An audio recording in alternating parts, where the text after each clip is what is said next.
السلام علیکم دوستو، کیسے ہیں آپ سب لوگ؟ ہم نے گزشتہ سبق میں مونولوگ پریکٹس کی تھی۔ آج ہم یہ دیکھتے ہیں کہ مونولوگ کو دلچسپ اور یادگار کیسے بنانا ہے، اور مونولوگ جلدی یاد کرنے کے آسان طریقے کیا ہیں۔ میرا نام ہے سر افتخار، ایکٹنگ مینٹور۔ چینل پر نئے آئے تو سبسکرائب کیجیے۔ مونولوگ جلدی یاد کیسے کریں؟ یہ پرابلم تقریباً ہر ایکٹر کو ہوتی ہے۔ اس کے حل کے لیے 5 پوائنٹس ذہن نشین رکھیں۔ پہلی بات، سمجھیں، رٹے نہیں۔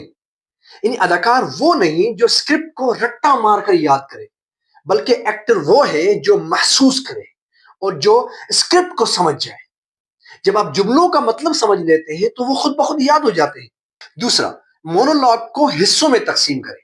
پورا مونولوگ ایک ساتھ نہیں، بلکہ 3 یا 4 حصوں میں یاد کریں۔ اکثر اسکرپٹ یاد کرنا پڑ جاتا ہے تو اس کے لیے پورے اسکرپٹ کے 3-4 حصے بنا لیں۔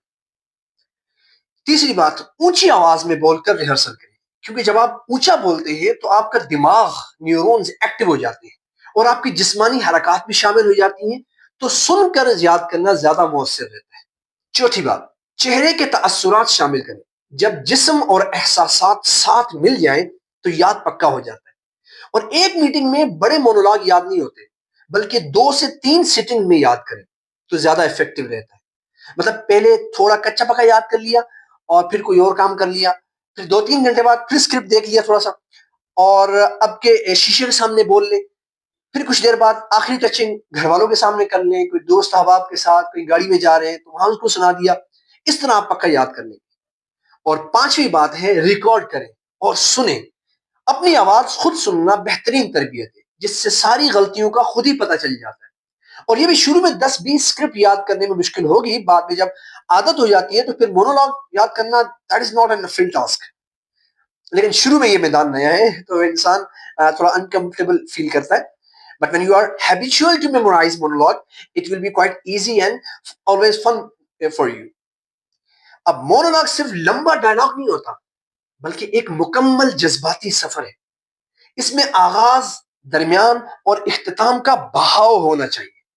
یہ مونولوگ پہلے بغیر کسی ایکسپریشن کا پڑھیں، پھر دوبارہ پڑھیں، لیکن اس بار جذبات کو شامل کریں، غصہ، دکھ، خوشی وغیرہ، اور کلاس فرق محسوس کریں کہ جذبات کے ساتھ اور بغیر جذبات کے مونولوگ کیسے بدل جاتا ہے۔ کبھی کبھی میرے دل میں، کبھی کبھی میں سوچتا ہوں کاش وہ دن واپس آ جائے جب سب کچھ ٹھیک تھا، لیکن سچ تو یہ ہے کہ اب وہ دن واپس نہیں آئے۔ اب مجھے خود ہی کھڑا ہونا ہوگا اور کچھ کرنا ہوگا۔ اس مونولوگ میں طلبہ ایموشنل شفٹ کریں۔ پہلے پرانی یاد کا دکھ، پھر حقیقت کا احساس، پھر خود اعتمادی کا عزم، اور پھر کچھ لائنیں نرم لہجے میں کہیں اور کچھ زوردار آواز میں کہیں۔ یوں ووکل ویرائٹی کے ساتھ ادا کریں۔ کہیں آنکھوں میں نمی لا سکتے ہیں، ہاتھوں کے اشارے آپ پازیٹیو استعمال کر سکتے ہیں۔ فزیکل ایکسپریشن مونولوگ کو یاد رکھیں طاقتور بناتے ہیں، یعنی جسمانی حرکات، ہاتھ اور انگلیوں کے اشارے، چہرے کے تاثرات۔ مجھے یقین نہیں آ رہا کہ میرے ساتھ یہ ہوا۔ پہلے یہ لائن بغیر جسمانی حرکت کے بولیں، مجھے یقین نہیں آ رہا کہ میرے ساتھ یہ ہوا۔ پھر صرف چہرے کے تاثرات شامل کریں، مجھے یقین نہیں آ رہا میرے ساتھ یہ ہوا۔ پھر اب ہاتھ اور جسم کے ساتھ، مجھے یقین نہیں آ رہا کہ میرے ساتھ یہ ہوا۔ دیکھ رہے ہیں آپ کس طرح بدلاؤ آ رہا ہے۔ ایک اچھے مونولوگ میں اداکار کا اپنے کردار سے جذباتی تعلق، ایموشنل کنیکشن واضح نظر آنا چاہیے، اور یہ اداکار اگر خود محسوس نہ کرے تو ناظرین میں کچھ محسوس نہیں ہوگا۔ مثلا آپ اپنی زندگی کا کوئی یادگار لمحہ یاد کریں، پھر اسی احساس کو اپنے مونولوگ میں شامل کریں۔ میرے ابو نے جب میرا آخر میں ہاتھ پکڑا، مجھے آج وہ لمحہ۔ لمبے مونولوگ کو دلچسپ بنانے کے لیے آواز میں تبدیلی، اونچا، ہلکا، سست، تیز، یہ ضروری کریں بھائی، ورنہ ناظرین بور ہو جائیں گے۔ تو ووکل ویرائٹی اینڈ پیسنگ کا استعمال بہت مناسب ہونا چاہیے۔ کل رات میں نے ایک سایہ دیکھا، وہ جیسے میری طرف بڑھ رہا تھا، پھر اچانک غائب ہو گیا۔ اب ہر طالب علم ان لائنوں کو ڈراؤنے، مزاحیہ اور پر امید انداز میں بولے۔ اور دیکھیں گے ڈائلاگ آواز اور رفتار کے ساتھ کس طرح بدل جاتا ہے. مونولاگ عموماً لمبا ہوتا ہے، اس لیے ناظرین کو باندھ کر رکھنا اہم ہے، یعنی audience engagement is quite necessary for that.